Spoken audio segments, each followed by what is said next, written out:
Cardiovascular disease is a disease of the heart and blood vessels. It is the leading cause of death worldwide, causing 17.3 million deaths, and this number is expected to rise. There are many risk factors associated with CVD. Some are unmodifiable, like family history, ethnicity, and age, while others are modifiable, such as smoking, hypertension, poor diet, lack of exercise, diabetes, obesity, and hyperlipidemia. Most Australians have at least one risk factor related to CVD. The modifiable risks can be treated through lifestyle modifications such as more exercise and healthier eating, as well as reducing stress. We also use antihypertensive drugs, lipid-lowering drugs, diuretics, weight loss drugs, antiplatelets, and anticoagulants to treat risk factors. In 2003, Walden Law came up with a revolutionary idea which combined some of the drugs to potentially prevent and treat cardiovascular disease called the polypill.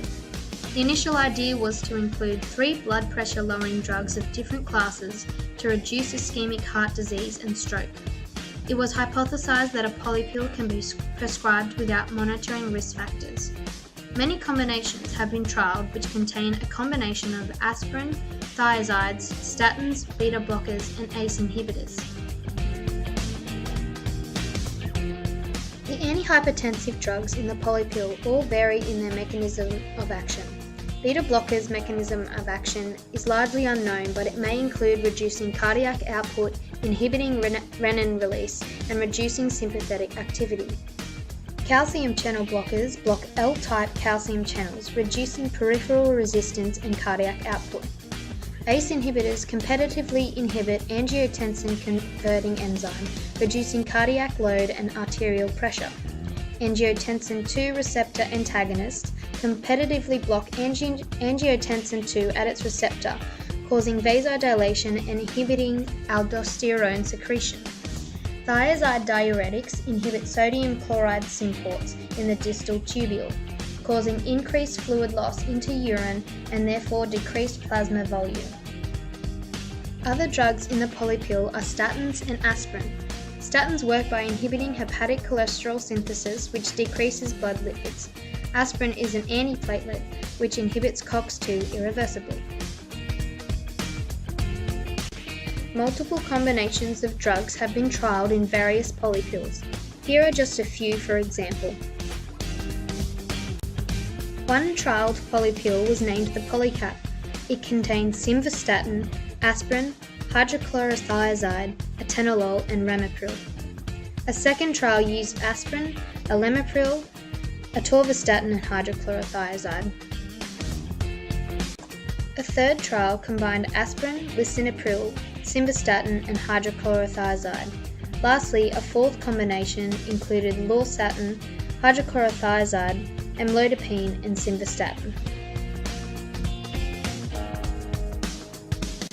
As we can see, although many combinations have been made, most involve the same core classes of drugs, but may include or exclude a certain drug.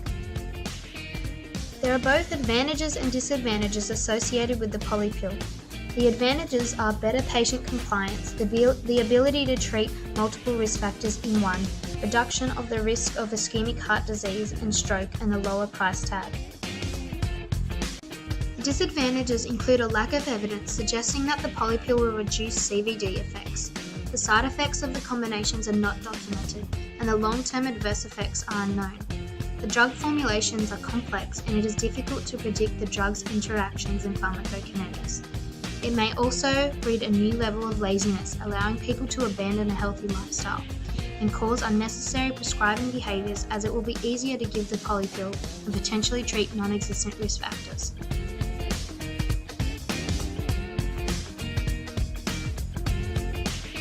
Overall, we need more clinical evidence. Also, polypills may not be suitable for all patients. Those with extremely high risk factors or those who suffer multiple side effects may still require individualized therapy. Thus, the polypill should be considered as a complementary strategy along with lifestyle modifications rather than drug therapies.